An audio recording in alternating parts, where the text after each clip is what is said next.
இலக்கிய நேயர்களுக்கு வணக்கம். நம்ம இலக்கிய சீரியல்ல இன்னைக்கு என்ன சுவாரஸ்யமா பார்க்க போறோம்னா, நம்ம கௌதமோட அம்மா யாருன்றது வரப்போற எபிசோட்ல தெரிஞ்சுக்கணும்னு நெனைக்கிறவங்க, மறக்காம இந்த வீடியோக்கு லைக் பண்ணுங்க. நம்ம கௌதம் சும்மா இருந்தாலும், இந்த எஸ்எஸ்கே அப்பன் பேர் தெரியாத நீ ஒரு அனாதை, அம்மா இல்லாத நீ ஒரு அனாதைன்னு ரொம்பவே கேவலப்படுத்திட்டு இருக்காங்க. நம்ம கௌதம் இந்த ஒரு நிலைமையில இருக்கிறதுக்கு முழு காரணமே இந்த எஸ்எஸ்கே தாங்க.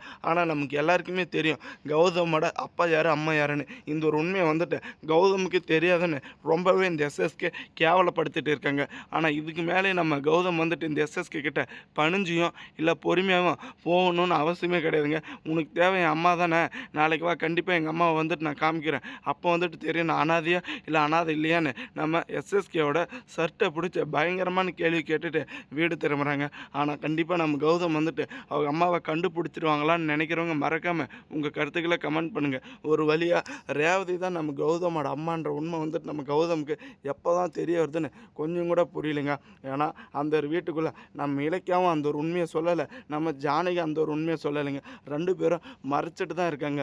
ஆனால் தானாக வந்துட்டு கண்டிப்பாக நம்ம கௌதமுக்கு அந்த ஒரு உண்மை தெரியாதுங்க. இவங்க மூலயமா யாராச்சும் சொன்னால் மட்டும்தான் தெரியும். ஆனால் கௌதம் கடைசியில் இறுதி கட்டத்தில் இப்படி ஒரு அவமானப்பட்ட நிலைமையில் இருக்கிற போதாச்சும் கண்டிப்பாக அவங்க வந்துட்டு சொல்லணும்னு தாங்க எதிர்பார்த்துட்டு இருக்கோம். ஆனால் இப்போவுமே வந்துட்டு அவங்க யாருமே நம்ம கௌதமுக்கு உதவி பண்ணி கௌதமோட அம்மா இந்த ரேவதி தான் அப்படின்ற உண்மை சொல்லாமல் போயிட்டால் இந்த எஸ்எஸ்கே காலம் முழுக்க நம்ம கௌதம் ஒரு கீழ்த்தரமான ஒரு முறையில் தாங்க ட்ரீட் பண்ணுவாங்க. இதுக்கு எல்லாத்துக்கும் காரணம் பார்த்திங்கன்னா, நம்ம ஜானகி இலக்கியா தாங்க. ஆரம்பத்திலே இந்த ஒரு விஷயத்த நம்ம கௌதமுக்கு தெரியப்படுத்தியிருந்தா இந்நேரம் இந்த எஸ்எஸ்கேவோட ஆணவத்தையும் அழிவினையும் ஆரம்பத்திலே வந்துட்டு முடிச்சு வச்சுருப்பாங்க. இப்போ வரைக்கும் விட்டு வச்சதுனால தாங்க இந்த எஸ்எஸ்கே திரும்ப திரும்ப இந்த ஒரு வீட்டில் இருக்கிற எல்லாருமே வந்துட்டு வம்பு இழுத்துட்டு இருக்காங்க. ஆரம்பத்தில் பார்த்திங்களான்னா நம்ம இலக்கியாக்கிட்டேயும் நம்ம ரேவதிக்கிட்டேயும் வம்பு இழுத்தாங்க. ரேவதியை கொல்றதுக்கும் தயாரானாங்க. இப்போ நம்ம கௌதம் கிட்ட வம்பு இழுத்துட்டு இருக்காங்க. இதுக்கு மேலேயும் நம்ம கௌதம் வந்துட்டு பொறுமையாக வந்துட்டு போனாவா, கௌதம மாதிரி ஒரு முட்டாள்காரன் வேறு யாருமே கிடையாதுங்க.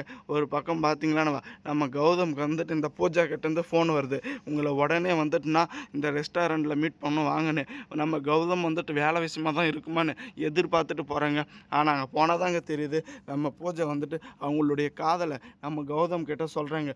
இந்த ஒரு தருணத்தில் நம்ம இலக்கிய வந்துட்டு இவங்க 2 பேரும் ஒன்றா இருக்கிறத பார்த்துட்றாங்க. நம்ம இலக்கியாவுக்கு பேரதிர்ச்சிங்க.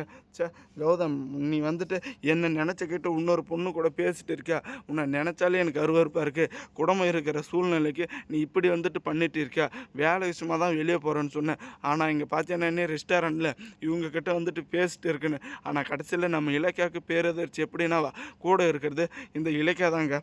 இலக்கியா வந்துட்டு இப்போ பார்த்ததும் பூஜா கூட வந்துட்டு நீங்கள் என்ன பண்ணுன்றீங்க மாதிரி பயங்கரமான ஒரு கேள்விக்குரிய நம்ம இலக்கியாவோட வாழ்க்கை ஒரு முற்றுப்புள்ளி அமைய போதுங்க. ஆனால் குடும்பத்தில் இருக்கிற எல்லாருமே மாற்றி மாற்றி பொய் சொல்கிற போது இவ்வளோ பேர் சிக்கலை வந்துட்டு வரப்போகுதுன்னு கொஞ்சம் கூட எதிர்பார்க்கல. ஏன்னா நம்ம ஜானகியும் நம்ம ரேவதியும் மாற்றி மாற்றி ஒரே மாதிரி தாங்க பதில் சொல்லிட்டு இருக்காங்க. ஏன்னா அவங்க 2 பேருமே அந்த ஒரு மில்லில் வேலைக்கு சேர்ந்தது நமக்கு எல்லாருக்கும் ரொம்ப நல்லாவே தெரியுங்க.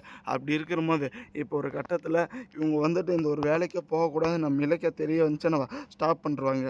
ஆனால் அதுலேயும் பார்த்திங்களான்னா இந்த பூஜாவுக்கு வந்துட்டு இந்த இலக்கியம் யாருன்னு தெரிஞ்சுன்னா இவங்க மொத்த பேருமே வந்துட்டு வேலையை விட்டு நிப்பாட்டுவாங்க.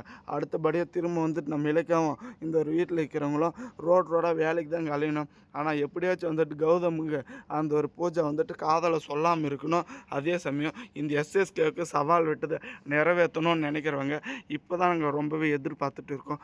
ஏன்னா ஒரு பக்கம் இந்த எஸ்எஸ்கே மட்டும் நாளைக்கு வரப்போகிற எபிசோடில் இந்த கௌதம் வந்துட்டு நிரூபிக்கலனா கண்டிப்பாக அது தலைகீழான நிலைமைக்கே போக போகுது.